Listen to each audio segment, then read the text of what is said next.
Hi, this is the Business Guy. So what is an irrevocable trust? How does it compare to a revocable trust? And how does an irrevocable trust protect assets from lawsuits? Here's how it works. Legal theory commonly allows a creditor to step into the shoes of the debtor.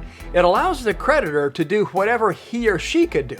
So let's say the judge bangs the gavel and says, Pat Smith, you owe Joe Johnson $1 million. Let's say you have access to your own checking account, and since you have access, the judge could allow Pat Smith to step into your shoes and take your money out of your checking account. In the same way, let's say that instead of the money being in your name, you have it in a trust. You had the trust established, so you're the settler of the trust.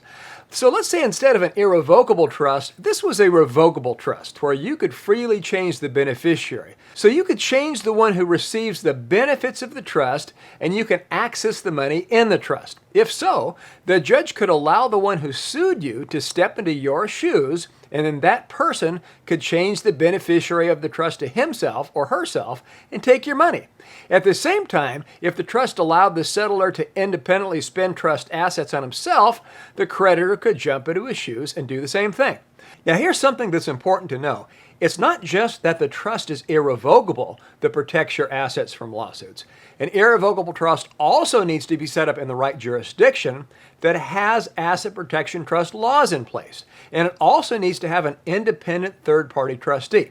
So we're going to talk about what irrevocable trusts are, how they work, and how to set one up to best protect your assets from lawsuits. And can you help me out? Can you please click the like button below so YouTube promotes this video? I'd really appreciate it.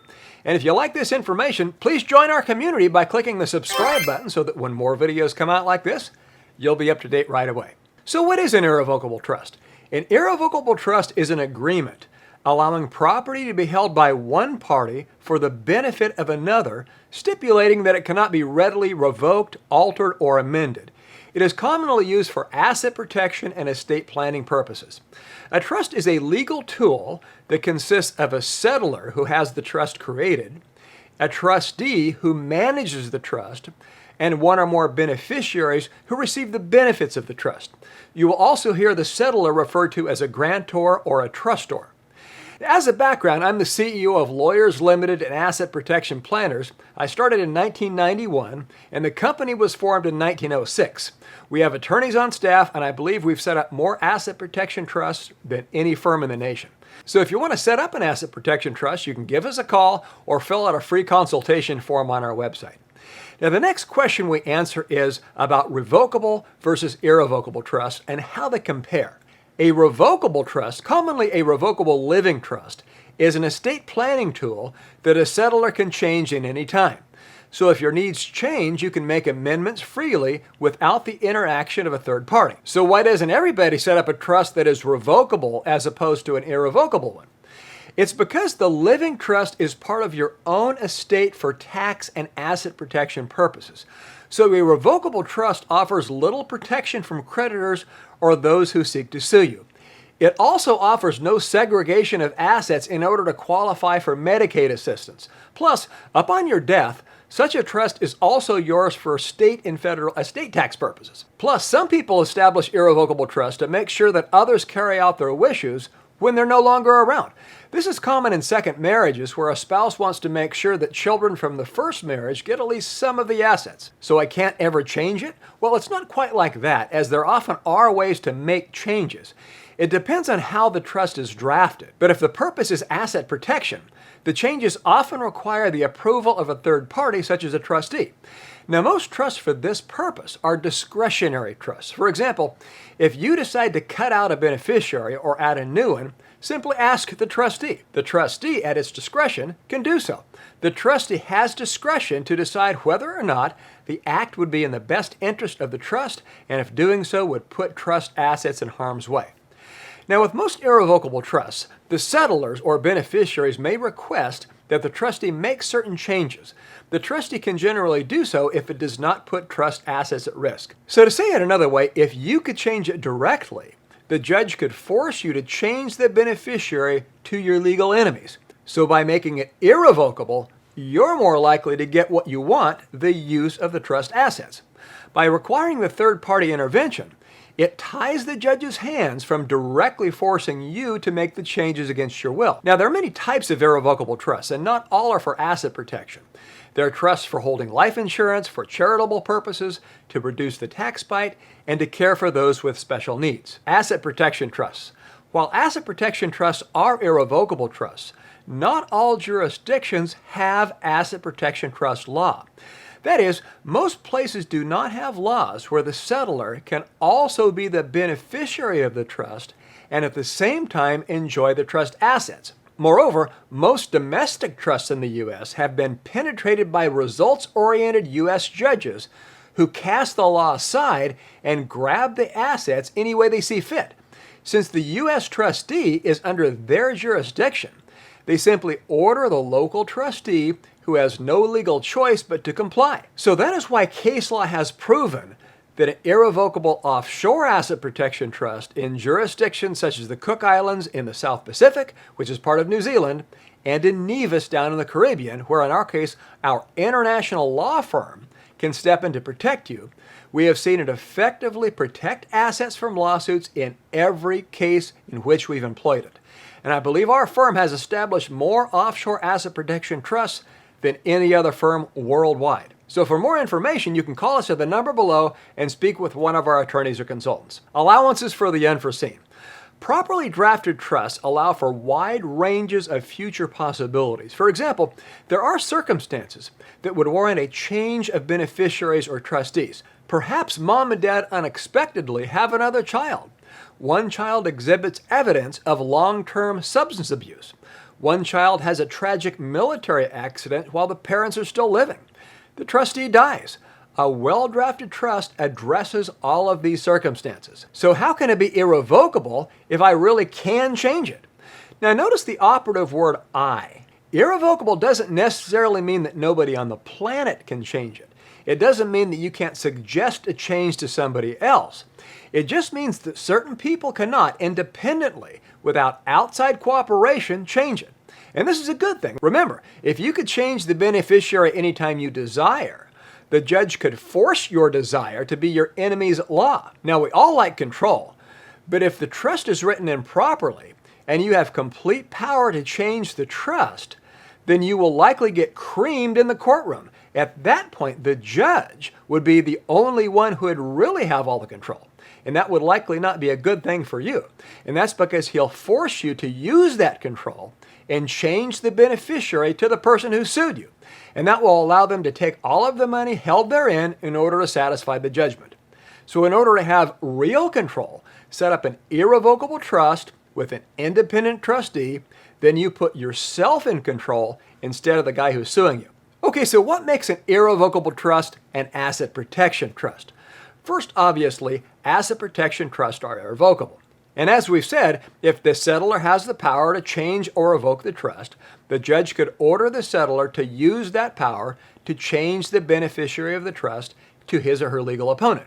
Now, as we've said, the settlor can suggest that the trustee make certain changes, but the settlor cannot do it directly because it would put too much control in the judge's hands. Secondly, it has an independent trustee, not a blood relative up or down the family chain, controlled employee, or agent of yours. If it was, the courts could call that person your alter ego, and that would nullify the asset protection that the irrevocable trust would otherwise provide. Third, it does not require distributions of income or principal. Instead, the payouts are subject to the trustee's judgment. Fourth, it has a spendthrift clause. That is, the trustee can keep assets away from the creditors of the settlor or the beneficiaries. Fifth, it's set up in a jurisdiction that has asset protection trust laws. So those traits are the generally accepted requirements for a self-settled spendthrift trust. Moreover, the statutes of the modern trusts of this type also state the following, that the trustee needs to be somebody who lives in the jurisdiction where the trust is regulated.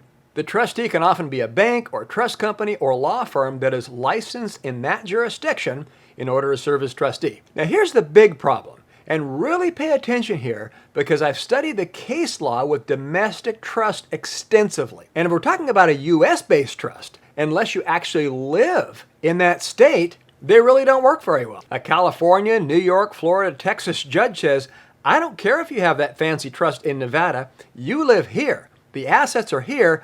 I'm going to apply the laws here. Trustee, hand over the assets.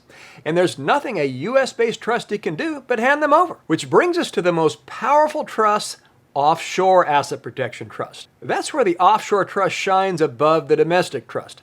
Experienced attorneys will tell you over and over again, not all judges rule according to law. Many rulings are by the judge's gut feeling about the case. So even if the law says that theoretically a certain instrument should protect assets, if it's within the judge's reach, he or she can seize them and turn them over to your creditor. Plus, once a judgment is rendered, the judgment creditor can start seizing the assets of the debtor even before an appeal is ruled upon.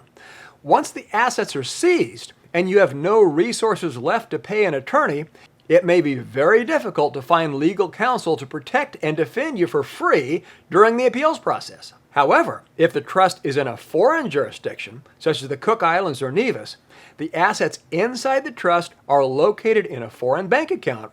The properly drafted trust deed has proven itself worthy to shield funds from creditors time and time again. On the other hand, if the assets are located in the U.S., domestic assets such as real estate, businesses, and personal property, we employ equity stripping strategies. See our video on asset protection for real estate or give us a call. Okay, so let's peel back the onion a little bit further for those of you who like to get into the nitty-gritty, and we'll look at some of the case law.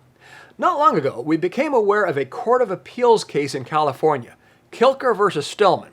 This case illustrates the vagaries of the U.S. legal system and should be a clear warning to offshore trust doubters of the potential pitfalls of U.S. asset protection trusts when measured against the well-established laws of the Cook Islands.